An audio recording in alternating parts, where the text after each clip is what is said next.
In this week's program, we're visiting with Furbearer biologist Stephanie Tucker. We're going to talk about Furbearer populations, hunting and trapping regulations, and one minor change to the fisher zones. I'm Mike Anderson with the North Dakota Game and Fish Department.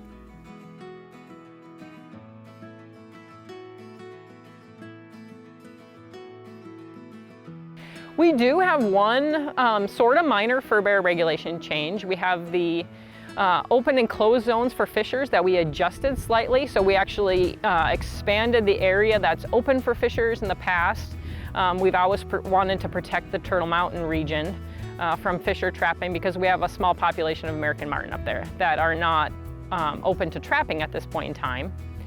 And so that closed zone encompassed all of Bottineau and Rolette County in the past. But we've actually shrunken that closed zone down, and now we're delineating that closed zone using the major highways surrounding the Turtle Mountains. So we're just closing off fisher trapping in the Turtle Mountains specifically and not those entire two counties.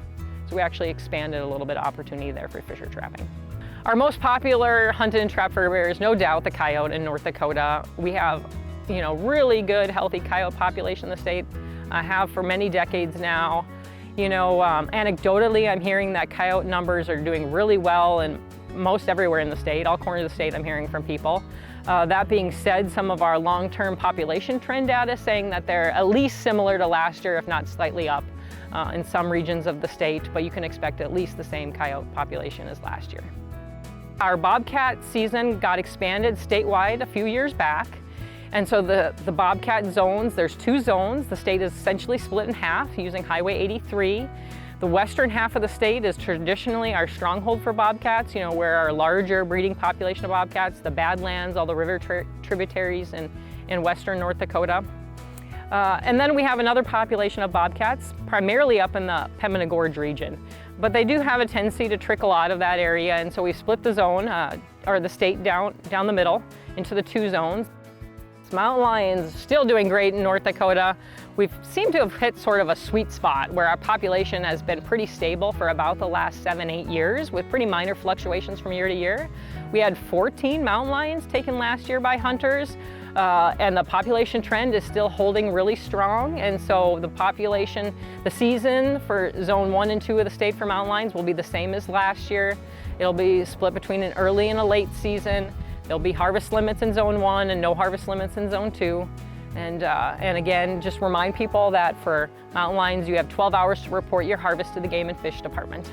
Just a reminder for hunters and trappers that we have 4 species that we have mandatory carcass collections for. And those carcasses are collected so that we can monitor population trends based on information we collect from those carcasses. And some of those species also have harvest limits that require us to close the season in a reasonably quick amount of time after that harvest limit is met. So we have 12 hours to report your fisher harvest, your river otter harvest, or your mountain lion harvest in North Dakota, or your zone 2 bobcat harvest. And so what happens there is you have 12 hours to either call or stop by a Game and Fish office. And just starting last year, you can also report your harvest online through your online account. Unfortunately, our muskrat population trends haven't boomed the last couple of years like we were hoping they would. North Dakota actually cycles about every 10 or 11 years. We kind of get this muskrat boom, and then it peaks and the population goes down and is down for a few years, and then it starts coming back up. And our population peak, our boom this last couple of years, was a lot lower than in previous years. And so while our muskrats are still doing pretty good in the prairie pothole region of North Dakota, our population trends for the western half of the state are not great for muskrat numbers. River otters, some people remember back in 2017, we opened a limited trapping season on river otters in the state. So it's 25 river otters for the total harvest limit this year, 1 per trapper. It's a trapping season only. And, the season is statewide, but since we opened the season, the vast majority of river otters are getting taken in that eastern third of the state. So the Red River Valley and its tributaries, that's the stronghold of river otters in the state. We do have river otters now in the Souris or Mouse rivers in other areas of the state, but at much lower densities than in eastern North Dakota. We're just starting our 3rd and final field season for our American Marten Research Project up in the Turtle Mountains.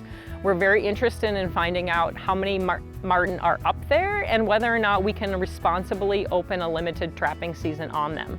We think that we can, but we need some more information because we just weren't passively collecting enough data on marten up there to make that decision without a full-fledged research project. We do that marten project. We have several cooperators that allow land access, like U.S. Fish and Wildlife Service, North Dakota State Forest Department, the refuges, as well as most importantly, the Turtle Mountain Band of Chippewa up there. Their Natural Resource Department is a huge cooperator. Marten are very much within their reservation boundary as without it, and so we're doing the project in conjunction with them. Just a reminder that in North Dakota, to trap on private land, you need written permission. And our plots lands are leased for walk-in hunting access only. So if you're interested in trapping on some plots land, you're actually going to have to get written permission from that landowner. Plots land is not open to just any trapping. Our wildlife management areas are open to trapping, and so you could go on there without any extra permission, although just keep in mind, remember that if you're setting devices or equipment on our wildlife management areas, all of your equipment must be tagged with your name, address, and telephone number, or your equipment identification number. Again, you can get your equipment ID number. It stays with you for life on your online account at our website. It's the same equipment ID number you would use for your fish house in the winter or your ground blind or tree stand. It's all the same equipment ID number, and you want to have your traps or cable devices tagged if you're setting them on wildlife management areas. Black bears are a perfect example of where we get a ton of help for the public. We have online reporting of fur-bearer observations throughout the state, and there's some species we're particularly interested in. They're typically the species that are kind of slipped through the cracks on our other surveys we're conducting, and one of those is black bears.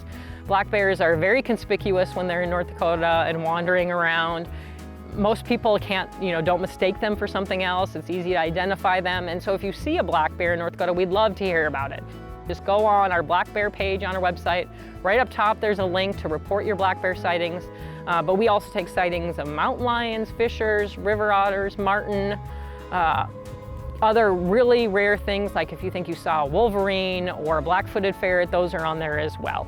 And that's a huge help to our agency in keeping track of those animals that we don't do specific surveys for, and we don't have hunting and trapping seasons for. So it's really hard for us to collect good information about where they're at in the state at any given time.